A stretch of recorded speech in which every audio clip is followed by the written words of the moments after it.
ಯೇಸುವಿಗೆ ಸ್ತೋತ್ರ.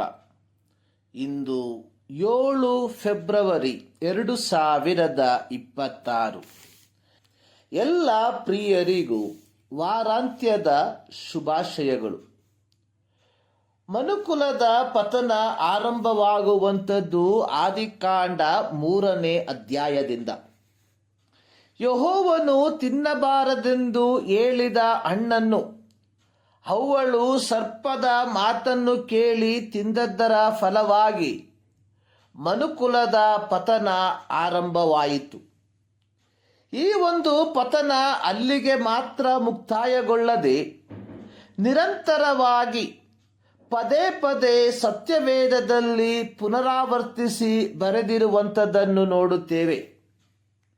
ಇಸ್ರಾಯೇಲ್ಯರ ಜೀವಿತದಲ್ಲಿ ಇದ್ದಂತಹ ದೊಡ್ಡ ಅಪಾಯ ಪತನ ಅನ್ನುವಂಥದ್ದು ಬಾಹ್ಯ ಶತ್ರುಗಳಿಂದ ಸಂಭವಿಸುವ ಅಪಾಯವಾಗಿರಲಿಲ್ಲ. ಬದಲಿಗೆ ಅವರು ನಿರಂತರವಾಗಿ ದೇವರನ್ನು, ದೇವರ ನಡೆಸುವಿಕೆಯನ್ನು, ದೇವರ ನಿಯಮಗಳನ್ನು ಮರೆತು ಹೋಗುವಂಥದ್ದಾಗಿತ್ತು. ಮೋಶೆಯ ನಾಯಕತ್ವದಲ್ಲಿ ಫರೋಹನನ ಹಿಡಿತದಿಂದ ಇಸ್ರಾಯೇಲ್ಯರನ್ನು ಅವರ ದಾಸತ್ವದಿಂದ ಬಿಡುಗಡೆ ಮಾಡಿದ ಯೆಹೋವನು ಮೋಶೆಯ ಮೂಲಕ ಮುಂತಿಳಿಸಿದ್ದೇನೆಂದರೆ, ನೀವು ವಾಸವಾಗಿದ್ದ ಐಗುಪ್ತದ ದೇಶದ ಆಚಾರಗಳನ್ನು ಅನುಸರಿಸಬಾರದು. ನಾನು ನಿಮ್ಮನ್ನು ಬರಮಾಡುವ ಕಾನಾನ್ ದೇಶದ ಆಚರಣೆಯನ್ನು ನೀವು ಅನುಸರಿಸಬಾರದು. ಅವರಲ್ಲಿರುವ ನಿಯಮಗಳಿಗೆ ನೀವು ಒಳಗಾಗಬಾರದು.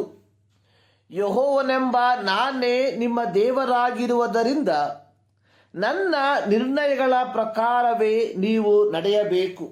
ಯಾಜಕಕಾಂಡ 18ನೇ ಅಧ್ಯಾಯ 3ನೇ ವಾಕ್ಯ. ಕಾನಾನ್ ದೇಶವನ್ನು ಪ್ರವೇಶಿಸಿದ ಇಸ್ರಾಯೇಲ್ಯರು ಯೆಹೋಶುವನ ಮರಣದ ನಂತರ ಮತ್ತು ಯೆಹೋಶುವನ ಕಾಲದವರೆಲ್ಲರೂ ಮರಣಿಸಿದ ಮೇಲೆ ಯೆಹೋವನು ಇಸ್ರಾಯೇಲ್ಯರನ್ನು ಐಗುಪ್ತದ ದಾಸತ್ವದಿಂದ ಬಿಡಿಸಿದ ಮತ್ತು ಮರುಭೂಮಿಯಲ್ಲಿ 40 ವರ್ಷ ನಡೆಸಿದ ಎಲ್ಲ ಅದ್ಭುತ ಕಾರ್ಯಗಳನ್ನು ಮರೆತು ಬಿಟ್ಟವರಾಗಿ ಬಾಳನ ಪ್ರತಿಮೆಗಳನ್ನು ಪೂಜಿಸಿ ಯೆಹೋವನ ದೃಷ್ಟಿಯಲ್ಲಿ ದ್ರೋಹಿಗಳಾದರು. ಯೆಹೋಶುವನು ತಾನು ಮರಣಿಸುವುದಕ್ಕಿಂತ ಮುಂಚಿತವಾಗಿ ತನ್ನ ಅಂತ್ಯ ಪ್ರಬೋಧನೆಯಲ್ಲಿ ಇಸ್ರಾಯೇಲ್ಯರಿಗೆ ಹೇಳಿದ್ದು, ನೀವು ಯೆಹೋವನಲ್ಲಿ ಭಯಭಕ್ತಿಯುಳ್ಳವರಾಗಿರ್ರಿ, ಆತನನ್ನು ಪೂರ್ಣ ಮನಸ್ಸಿನಿಂದಲೂ ಯಥಾರ್ಥ ಚಿತ್ತದಿಂದಲೂ ಸೇವಿಸಿರಿ. ನಿಮ್ಮ ಪೂರ್ವಿಕರು ನದಿಯ ಆಚೆಯಲ್ಲಿಯೂ ಐಗುಪ್ತದಲ್ಲಿಯೂ ಪೂಜಿಸುತ್ತಿದ್ದ ದೇವತೆಗಳನ್ನು ನಿಮ್ಮಲ್ಲಿಂದ ತೆಗೆದುಹಾಕಿರಿ. ಯೆಹೋಶುವ 24ನೇ ಅಧ್ಯಾಯದ 14ನೇ ವಾಕ್ಯ.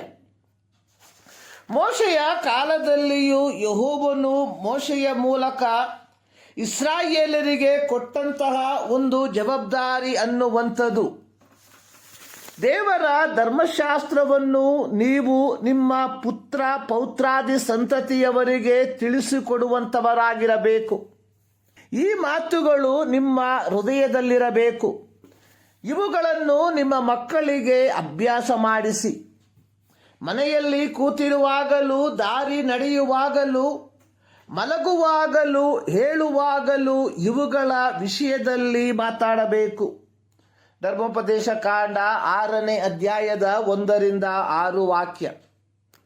ಆದರೆ ಕಾನಾನ್ ದೇಶವನ್ನು ಪ್ರವೇಶಿಸಿದ ಇಸ್ರಾಯೇಲ್ಯರು ಯೆಹೋವನನ್ನು ಮನಃಪೂರ್ವಕವಾಗಿ ಪ್ರೀತಿಸದೆ, ಆತನು ಮಾಡಿದ ಅದ್ಭುತ ಕಾರ್ಯಗಳನ್ನು ಮನನ ಮಾಡಿಕೊಳ್ಳದೆ, ಯೆಹೋವನು ತಮ್ಮ ಪಿತೃಗಳನ್ನು ಐಗುಪ್ತದ ದಾಸತ್ವದಿಂದ ಬಿಡಿಸಿದ್ದನ್ನು, ಅವರ ಅವಿಧೇಯತೆಯ ಫಲವಾಗಿ ಅವರನ್ನು ಮರುಭೂಮಿಯಲ್ಲಿ ಸಂಹಾರ ಮಾಡಿದ್ದನ್ನು, ಅವರಿಗೆ ಬದಲಾಗಿ ಅವರ ಸಂತತಿಗಳಾದ ತಮ್ಮನ್ನು ಈ ಹಾಲು ಜೇನು ಹರಿಯುವ ದೇಶಕ್ಕೆ ಕರೆತಂದದ್ದನ್ನು ತಿಳಿಸಿಕೊಡದೆ ಹೋದದ್ದರ ಫಲವಾಗಿ ಕಾನಾನ್ ದೇಶದಲ್ಲಿ ಹುಟ್ಟಿ ಬೆಳೆದ ಇಸ್ರಾಯೇಲ್ಯರು ಬಾಳನ ಪ್ರತಿಮೆಯ ಆರಾಧಕರಾಗಿ ಮಾರ್ಪಟ್ಟರು.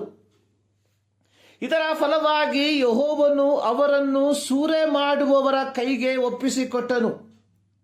ಇವರ ಪತನ ದೇವರು ಇವರನ್ನು ದಾಸತ್ವದಿಂದ ಬಿಡಿಸಿದ ಮೂಲ ಉದ್ದೇಶದಿಂದ ಇವರನ್ನು ದೂರ ಸರಿಸುವಂಥದ್ದಾಗಿ ಮಾರ್ಪಟ್ಟಿತು.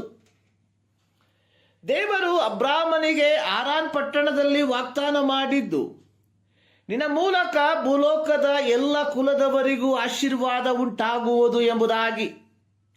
ಆದರೆ ಅಬ್ರಾಮನ ಸಂತತಿಯವರಾದ ಇಸ್ರಾಯೇಲ್ಯರು ದೇವರ ನಿಯಮಗಳನ್ನು ಮೀರುವುದರ ಮೂಲಕ ದೇವರ ಮೂಲ ಉದ್ದೇಶದಿಂದ ತಮ್ಮನ್ನು ದೂರ ಸರಿಸಿದರು. ಹೊಸ ಒಡಂಬಡಿಕೆಯ ಪ್ರೀತಿಯ ದೇವಜನರೇ, ಯೇಸು ಕ್ರಿಸ್ತನ ರಕ್ತದ ಮೂಲಕ ಪಾಪ ಕ್ಷಮಾಪಣೆಯನ್ನು ನಮಗೆ ದಯಪಾಲಿಸಿ ನಮ್ಮನ್ನು ಈ ಲೋಕದಲ್ಲಿ ದೇವರು ಹಾಕಿರುವಂತಹ ಉದ್ದೇಶ ನಾವು ರಾಯಭಾರಿಗಳಾಗಿರಬೇಕೆಂದು. ಆದರೆ ಅತ್ಯಂತ ದುರಾದೃಷ್ಟಕರವಾದ ಸಂಗತಿ ಎನ್ನುವಂಥದ್ದು, ಕ್ರೈಸ್ತರೆಂದು ಕರೆಸಿಕೊಳ್ಳುವ ನಾವುಗಳು ನಮ್ಮ ವೈಯಕ್ತಿಕ ಉದ್ದೇಶದ ಸಫಲತೆಗಾಗಿ ದೇವರ ಮೂಲ ಉದ್ದೇಶದಿಂದ ನಾವು ದೂರ ಸರಿದಿರುವಂಥದ್ದಾಗಿದೆ. ಪ್ರಿಯರೇ, ಈ ಮುಂಜಾನೆಯಲ್ಲಿ ಒಮ್ಮೆ ಶಾಂತವಾಗಿ ಯೋಚಿಸಿ, ನಾವುಗಳು ದೇವರ ಮೂಲ ಉದ್ದೇಶದಿಂದ ಎಷ್ಟು ಮಾರು ದೂರ ಸಾಗಿದ್ದೇವೆ. ಈ ಮುಂಜಾನೆಯಲ್ಲಿ ಸರ್ವಶಕ್ತನಾದ ದೇವರು ಈ ಅಧ್ಯಯನದ ಮೂಲಕ ನಿಮ್ಮನ್ನು ಆಶೀರ್ವದಿಸಲಿ.